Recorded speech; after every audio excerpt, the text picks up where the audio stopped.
Hi நண்பர்களே, இன்றைக்கி நம்ம இன்றைக்கி என்ன செய்யலான்னு தான் பார்க்க போகிறோம்.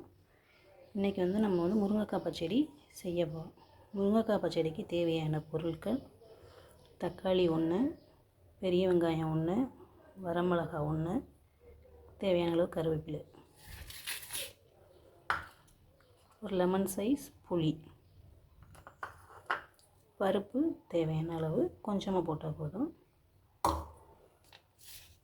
ஒரு கரண்டி மிளகாய்த்தூள், 1 கரண்டி மல்லித்தூள், முருங்கைக்காய் ஒரு 5 முருங்கைக்காய். இப்போ அடுப்பு பற்ற வச்சாச்சு, குக்கர் வச்சுருக்கோம். அந்த பருப்பை கொட்டிடலாம்.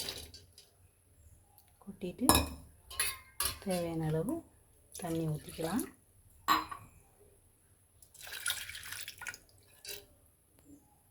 இப்போ தண்ணி ஊற்றியாச்சு. இப்போ மஞ்சத்தூள் கொஞ்சம் போட்டுக்கலாம்.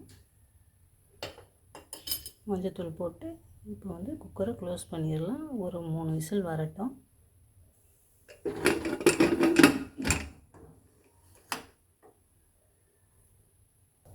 இப்போ நம்ம புளியில் தேவையான அளவு தண்ணி ஊற்றிடலாம். ஊறட்டும் புளி. இப்போ அடுப்பை பற்ற வச்சு பேனை வச்சுருவோம். பேன் நல்லா சூடானதும் எண்ணெயை ஊற்றிக்கலாம். குக்கர் 3 விசில் வந்துருச்சு. குக்கரை ஆஃப் பண்ணிடலாம். இப்போ பேன் நல்லா சூடாகிடுச்சு. தேவையான அளவு எண்ணெய் விட்டுக்கலாம். இது கடலெண்ணெய். கடலெண்ணெய் உடம்புக்கு ரொம்ப நல்லது. அதையே யூஸ் பண்ணுங்க. இப்போ எண்ணெய் நல்லா ஹீட் ஆகட்டும்.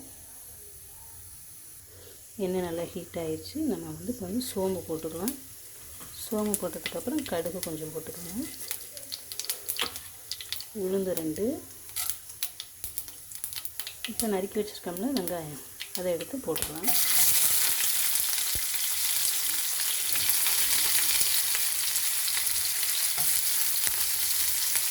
கருவேப்பிலையும் போட்டுக்கோங்க.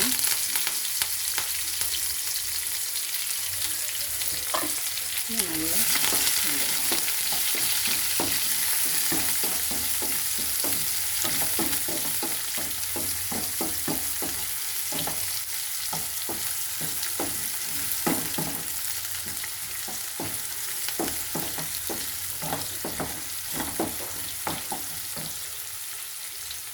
இப்போ இந்த 2 வரமிளகாய் அதையும் போட்டுருங்க.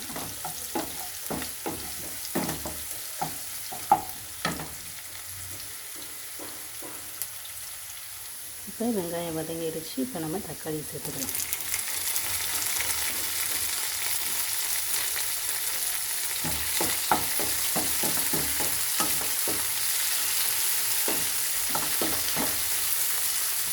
ஒரு 5 நிமிஷம் நல்லா வேகட்டும்.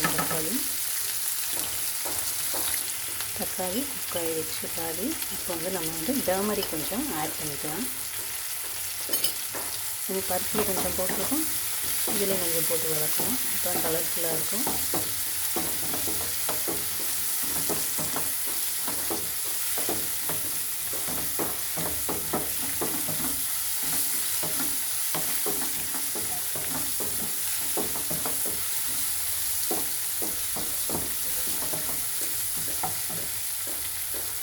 இப்போ இதில் நம்ம முருங்கைக்காயை ஆட் பண்ணிடலாம்.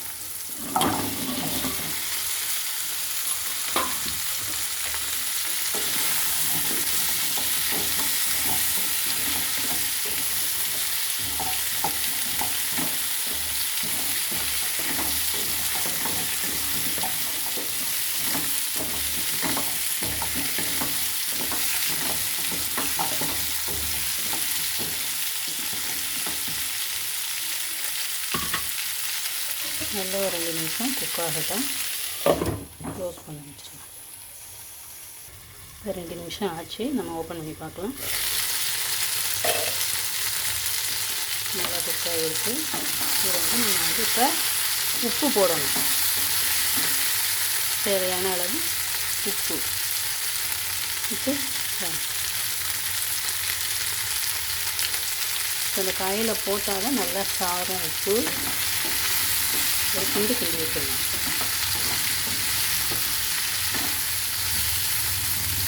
இப்போ மூடியை போட்டு க்ளோஸ் பண்ணலாம், கொஞ்சம் நேரம் வேகட்டும். இப்போ பாருங்கள் நல்லா வெந்திருக்கும். வெந்துருச்சு.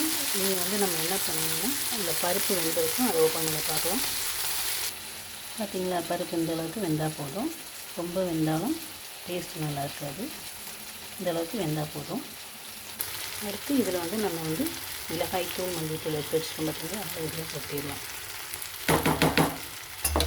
கொட்டி நல்லா கிளறி விடுங்க.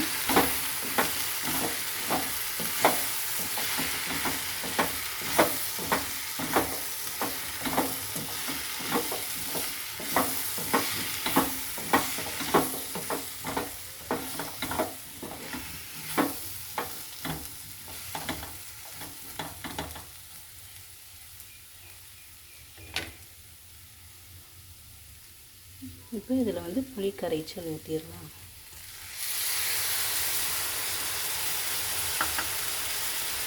ஊற்றிட்டு கொஞ்சம் வேகிற அளவு கொஞ்சம் தண்ணி ஆட் பண்ணிடுங்க. இது நல்லா ஒரு கொதி வரட்டு. அதுக்கப்புறம் பருப்பு தூக்கி ஊற்றி கொஞ்சம் வெந்ததுக்கப்புறம் ஆஃப் பண்ணிடலாம். அவ்வளோதான். இங்கே பாருங்கள் நல்லா கொதிக்குது. இப்போ இந்த பருப்பு தண்ணியை ஊற்றிடலாம்.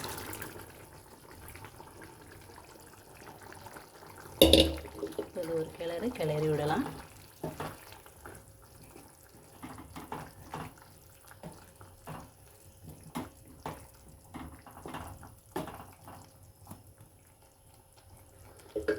இது கொஞ்சம் வத்தி வரட்டும்.